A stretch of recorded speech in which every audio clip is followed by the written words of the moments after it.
Assalamualaikum warahmatullahi wabarakatuh. Selamat pagi anak-anak. Kembali lagi di video pembelajaran prakarya di kelas 9. Nah, kali ini kita akan masuk di bab ketiga, yaitu tentang budidaya ikan konsumsi. Pada bab ini akan dibahas kegiatan praproduksi dan produksi budidaya ikan konsumsi. Bagaimana mendesain wadah budidaya ikan konsumsi sesuai lokasi serta pemeliharaan pada tahap pembesaran. Kegiatan pembesaran ikan merupakan kegiatan memelihara benih sampai berukuran siap dikonsumsi. Nah, yang pertama kita akan bahas dulu bagian A, yaitu komoditas ikan konsumsi. Budidaya pembesaran ikan konsumsi dilakukan untuk mendapatkan ikan siap panen atau ukuran yang diinginkan konsumen. Nah, budidaya pembesaran dilakukan untuk memenuhi permintaan ikan konsumen yang semakin meningkat. Kebutuhan ikan untuk konsumsi berasal dari ikan tawar, payau, dan laut. Sebelum kegiatan budidaya dilakukan, kita perlu tahu karakteristik ikan yang akan dibudidayakan. Berikut penjelasan deskriptif ikan konsumsi air tawar, payau, dan laut yang dapat dibudidayakan. Yang pertama, kita akan membahas dulu ikan air tawar. Budidaya pembesaran ikan air tawar didominasi oleh ikan mas, lele, patin, nila, dan gurami. Selain jenis-jenis ikan yang banyak dikonsumsi masyarakat Indonesia, juga banyak dikembangkan jenis ikan lain seperti belut dan nilam. Oke, baik, kita bahas satu persatu jenis ikan air tawar terlebih dahulu. Yang nomor satu adalah ikan mas atau Cyprinus carpio L. Mempunyai jenis ikan konsumsi yang sangat dikenal hampir di seluruh Indonesia. Penyebaran ikan mas yang begitu luas ke berbagai tempat didukung oleh cara pembudidayaan yang relatif mudah dan sifatnya yang tahan terhadap perubahan kondisi lingkungan. Nah, nama ikan mas sendiri mempunyai sebutan yang berbeda-beda di setiap daerah. Contoh seperti ikan mas, tombro, mas-masan di daerah Jawa Tengah dan Jawa Timur. Sedangkan di daerah Sumatera Barat, ikan mas dikenal dengan nama ikan rayo atau ikan ameh. Ikan mas berbadan agak memanjang, pipih, dan lunak. Ikan ini menyukai habitat perairan yang tidak terlalu dalam dan deras, seperti di pinggiran sungai atau danau. Ikan ini hidup pada ketinggian sampai 600 meter di atas permukaan laut. Nah, pakan ikan mas ini juga mudah, yaitu tumbuhan air dan binatang renik. Pakan utamanya ialah tumbuhan yang tumbuh di dasar perairan. Selain itu, pemijahan ikan mas dapat dilakukan sepanjang tahun dan tidak tergantung musim. Pembenihan ikan mas biasa dilakukan selama 2-3 minggu untuk benih siap didederkan. Pembesaran ikan mas dilakukan saat benih sudah berukuran 5-8 cm yang berasal dari hasil pendederan. Pembesaran ikan mas dilakukan 3-4 cm per bulan sesuai ukuran ikan yang menjadi tujuan panen. Nah, selama pembesaran, ikan diberi pakan tambahan berupa pelet. Pemberian pakan dilakukan pagi, siang, dan sore, sedikit demi sedikit agar pakan tidak tenggelam ke dasar perairan atau kolam. Selanjutnya yang kedua adalah nila. Dalam bahasa Latin, Oreochromis nilotica merupakan salah satu jenis ikan air tawar yang paling banyak dibudidayakan di Indonesia. Ikan ini memiliki berbagai keunggulan dengan varietas unggul yang dihasilkan antara lain nila merah, nila gift, nila gesit, dan nila nirwana.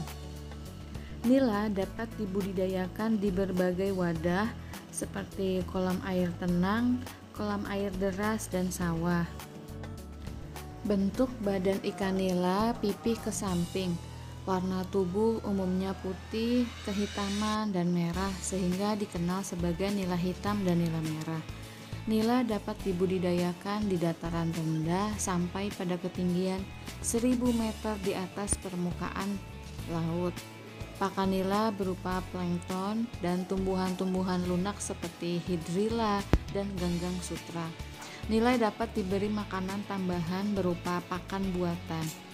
Untuk pembesaran sebaiknya dilakukan selama 4-5 bulan sampai ukuran ikan mencapai 8-12 cm. Padat penebaran benih di kolam terpal antara 15-20 ekor per meter persegi dengan kedalaman air 80-100 cm. Nila diberi pelet sebanyak 2%-4% dari bobot biomasa ikan dan diberikan 3-5 kali per hari. Selanjutnya C. Lele.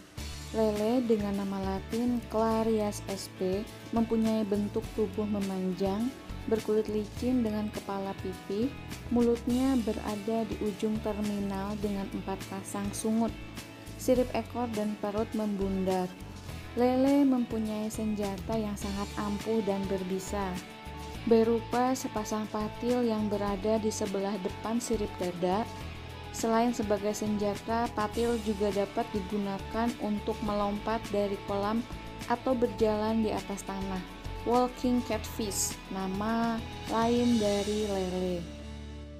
Lele dapat hidup di semua perairan air tawar, di sungai yang airnya tidak terlalu deras seperti danau, waduk, rawa, serta genangan kecil. Lele mempunyai alat pernapasan tambahan yang disebut labirin, terletak di bagian depan rongga insang. Alat ini memungkinkan untuk mengambil oksigen langsung dari udara sehingga lele dapat tahan hidup di perairan yang airnya mengandung sedikit oksigen. Nah, pakan ikan lele berupa pakan alami dan buatan. Pakan alami seperti cacing, kutu-kutu air, jentik-jentik larva, dan siput kecil. Lele termasuk jenis karnivora atau pemakan daging. Pakan buatan yang baik adalah banyak mengandung protein hewani. Lele hidup dengan baik di dataran rendah sampai daerah perbukitan yang tidak terlalu tinggi. Pertumbuhan lele agak lambat apabila suhu tempat hidupnya terlalu dingin. Lele dipanen pada umur 3-4 bulan dengan berat rata-rata 200 gram per ekor. Selanjutnya D. Patin. Patin dengan nama latin Pangasius sp. termasuk kelompok ikan catfish yang dapat hidup di perairan dengan kandungan oksigen relatif rendah. Patin sangat responsif terhadap pakan buatan serta memiliki pertumbuhan yang cepat, sehingga termasuk jenis ikan yang berukuran besar. Warna tubuh ikan patin bagian punggung keabu-abuan atau kebiru-biruan dan bagian perut putih keperak-perakan. Ukuran kepala relatif kecil dengan mulut terletak di ujung agak ke bawah. Pada mulut patin terdapat 2 pasang sungut pendek yang berfungsi sebagai peraba. Pada sirip punggung terdapat 1 jari-jari keras yang berubah menjadi patil yang besar dan bergerigi. Pada sirip dada juga terdapat 1 jari-jari keras yang juga berubah menjadi patil. Patin adalah jenis ikan omnivor atau pemakan segala dan cenderung menjadi karnivor atau pemakan daging. Di alam, patin makan ikan-ikan kecil, cacing, serangga, biji-bijian, tumbuh-tumbuhan, rumput-rumputan, dan udang kecil. Dalam pemeliharaan, patin dapat diberi pakan buatan. Selanjutnya yang E adalah gurami. Gurami atau dengan nama latin Ospirhenemus gurami di kalangan pecinta menu masakan dikenal dengan sebagai ikan mewah dengan harga jual tinggi dan cita rasa yang tinggi. Daging ikan gurami renyah dan sedikit duri. Gurami banyak dibudidayakan di Pulau Jawa, Kalimantan, dan Sumatera. Sebutan ikan gurami beragam di setiap daerah, yakni gurame atau gurami di Jawa, kalau atau kaloi di Sumatera, dan kala atau kalui di Kalimantan. Gurami berkembang dengan baik di daerah dataran rendah, ketinggian lokasi yang cocok untuk budidaya mulai dari 0 sampai 800 meter di atas permukaan laut, dan suhu 24 derajat Celcius sampai dengan 28 derajat Celcius. Gurami peka terhadap suhu rendah sehingga tidak produktif dibudidayakan di daerah suhu rendah. Nah, ikan gurami ini memijah pada umur 2-3 tahun. Produktivitas telur meningkat di musim kemarau. Telur gurami akan menetas dalam selang waktu 10 hari. Gurami menyukai perairan yang jernih, tenang, dan tidak banyak mengandung lumpur. Gurami termasuk jenis ikan omnivora atau pemakan tumbuhan dan daging. Tumbuhan yang biasa dimakan yaitu azolla, kangkung, dan daun talas, dengan pakan buatan tambahan berupa pelet. Pemberian pakan dilakukan sebanyak-banyaknya. Pembesaran ikan gurami menggunakan benih dengan berat minimum 100 gram per ekor. Pembesaran dilakukan sampai berat ikan gurami minimal 500 gram atau lebih sesuai keinginan konsumen. Waktu yang diperlukan untuk mencapai 500 gram per ekor yaitu sekitar 6 bulan. Sedangkan untuk mencapai berat 1 kilo per ekor membutuhkan waktu sekitar 9 bulan. Selanjutnya yang kedua adalah ikan air payau. Nah, air payau adalah campuran antara air tawar dan air laut atau air asin. Jika kadar garam yang dikandung dalam 1 liter air adalah antara 0,5 sampai 30 gram, maka air ini disebut air payau. Namun, jika lebih disebut dengan air asin. Air payau ditemukan di daerah-daerah muara. Nah, di sini kita akan membahas jenis-jenis ikan air payau yang biasa dikembangkan. Yang pertama adalah bandeng. Bandeng dalam nama Latin Canos canos merupakan ikan air payau yang cukup terkenal dan mudah didapatkan. Dagingnya putih, seratnya halus, dan rasanya gurih. Bandeng memiliki badan memanjang seperti torpedo dengan sirip ekor bercabang dan termasuk sebagai ikan perenang cepat. Kepala bandeng tidak bersisik, mulut kecil terletak di ujung, rahang tanpa gigi dan lubang hidung terletak di depan mata. Mata diliputi oleh selaput bening. Warna badan bandeng putih keperak-perakan dengan punggung biru kehitaman. Bandeng digolongkan jenis ikan herbivora karena memakan fitoplankton. Pada budidaya bandeng konsumsi, benih bandeng dapat ditebar dengan kepadatan tinggi. Benih ukuran berat rata-rata 50 gram per ekor atau panjang 7-10 cm dapat ditebar 500 ekor per meter kubik. Ukuran konsumsi akan mencapai berat rata-rata 450 gram per ekor setelah dipelihara selama 4 bulan. Selanjutnya yang kedua adalah udang windu. Udang windu merupakan jenis udang konsumsi air payau. Badan terdiri atas 13 ruas dan seluruh tubuh ditutupi oleh rangka luar yang disebut eksoskeleton. Udang windu aktif bergerak dan mencari makan pada suasana yang gelap atau redup. Udang windu mempunyai sifat kanibal, yaitu memangsa sesama jenis yang lemah kondisinya. Udang berganti kulit secara periodik. Udang muda lebih sering berganti kulit dibandingkan udang dewasa. Proses ini memberikan kesempatan kepada udang untuk tumbuh lebih besar. Pakan alami berupa ganggang dan binatang renik di dasar tambak seperti cacing kecil, larva serangga, larva kerang, dan ganggang. Pakan buatan sangat penting diberikan, namun harus dipilih pelet yang tidak mudah hancur dalam waktu 24 jam karena cara makan udang yang lambat. Selanjutnya, jenis yang ketiga adalah ikan air laut. Budidaya pembesaran ikan air laut yang biasa dikembangkan adalah sebagai berikut. Yang pertama, kakap putih atau Lates calcarifer. Kakap putih mempunyai toleransi cukup besar terhadap kadar garam dan merupakan ikan Catadromus atau dibesarkan di air payau dan kawin di air laut. Nah, sifat-sifat inilah yang menjadikan kakap putih dapat dibudidayakan di laut maupun tambak air payau. Kakap putih mempunyai bentuk tubuh memanjang, gepeng, batang sirip ekor lebar, mata berwarna merah cemerlang, mulut lebar sedikit serong dengan gerigi halus. Badan atas penutup insang terdapat lubang kuping bergerigi. Sirip punggung dengan 3 jari-jari keras dan 7-8 jari-jari lemah, serta memiliki bentuk sirip ekor bulat.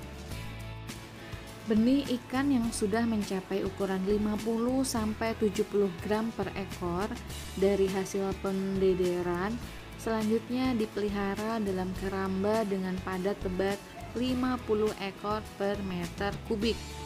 Pembesaran dilakukan selama 5-6 bulan dan selama periode tersebut dilakukan pengelolaan terhadap kebersihan keramba dan pemantauan terhadap ikan secara berkala guna menghindari sifat kanibalisme.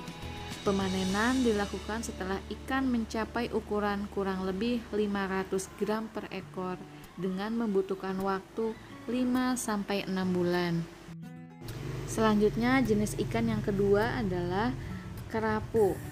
Kerapu dengan nama latin Epinephelus sp yang dikenal dengan istilah groupers merupakan salah satu komoditas perikanan dengan nilai jual sangat tinggi di pasar domestik maupun internasional. Kerapu mempunyai sifat-sifat yang menguntungkan untuk dibudidayakan karena pertumbuhannya cepat, dapat diproduksi massal untuk memenuhi permintaan pasar, serta dapat dipasarkan dalam keadaan hidup. Bentuk tubuh kerapu yaitu moncong panjang, memipih dan menajam. Gigi pada bagian sisi terdiri atas 3 atau 4 baris. Terdapat bintik putih coklat pada kepala, badan, dan sirip. Bintik hitam pada bagian dorsal dan posterior. Habitat benih ikan kerapu, terutama jenis kerapu macan, adalah pantai yang ditumbuhi Algae genus Reticulata and Gracilaria sp. Pada tahap dewasa, kerapu hidup di perairan yang lebih dalam dengan dasar perairan pasir berlumpur. Kerapu termasuk jenis ikan karnivora dan cara makannya adalah mencaplok satu persatu pakan yang diberikan. Pakan yang paling disukai yaitu crustacea atau rebon, dogol, dan krosok. Juga jenis ikan-ikan kecil seperti tembang, teri, dan belanak. Laju pertumbuhan kerapu bebek dapat mencapai 1-1,3 gram per hari, sedangkan kerapu macan 2,5-3 gram per hari. Kerapu bebek yang dipelihara dengan berat awal 1,3 gram dan panjang total 4 cm akan mencapai berat 400-500 gram selama 12 bulan sampai 14 bulan. Sedangkan kerapu macan dapat dipanen pada bulan ke-7 dengan berat kurang lebih 500 gram. Nah, budidaya ikan konsumsi itu ternyata materinya cukup luas ya. Jadi sekian dulu untuk video pembelajaran kali ini. Di sini kita hanya membahas bagian A yaitu komoditas ikan konsumsi. Untuk bagian B dan C kita akan bahas di next video.